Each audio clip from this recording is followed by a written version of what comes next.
இன்றைக்கி எங்கள் வீட்டில் லன்ச் மெனு வந்து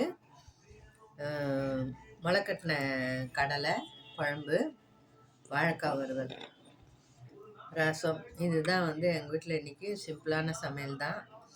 இந்த கொண்டக்கடலை வந்து முதல்ல வேக வச்சிடணும்.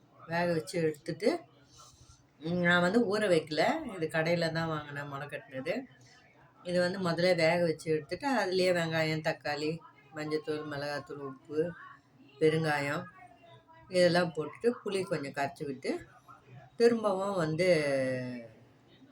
நம்ம வந்து நல்லா இது பண்ணிவிட்டு தேவையான தண்ணி ஊற்றிட்டு இது குக்கரை மூடி கூடவே ஒரு 3-4 சவுண்டு விடலாம், இல்லை சும்மாவே கூட கொதிக்க வச்சு இறக்கிக்கலாம். தேங்காய் விரும்புகிறவங்க தேங்காய் ஊற்றிக்கலாம். நான் இன்றைக்கி தேங்காய் ஊற்றலை. இது வந்து வாழைக்காய் வந்து வெறும் மிளகாத்தூள், மஞ்சத்தூள், உப்பு, கொஞ்சம் சீரகம் போட்டிருக்கேன், பெருங்காயம் போட்டிருக்கேன், கடுகு தாளிச்சிருக்கேன். அவ்வளோதான். அதை போட்டு நல்லா மெல்லிஸாக போட்டு பரட்டி எடுத்தாச்சு. இதுதான் என்னுடைய சமையல் கூட ரசம். அவ்வளோதான். இன்றைக்கி மழைக்கு இதுதான் எங்கள் வீட்டில் இன்றைக்கி சிம்பிள் சமையல். வீடியோ பிடிச்சிருக்கோன்னு நம்புகிறேன். பிடிச்சிருந்தால் லைக் பண்ணுங்கள், ஷேர் பண்ணுங்கள், எங்கள் சேனல் சப்ஸ்கிரைப் பண்ணுங்கள். தேங்க்ஸ் ஃபார் வாட்சிங்.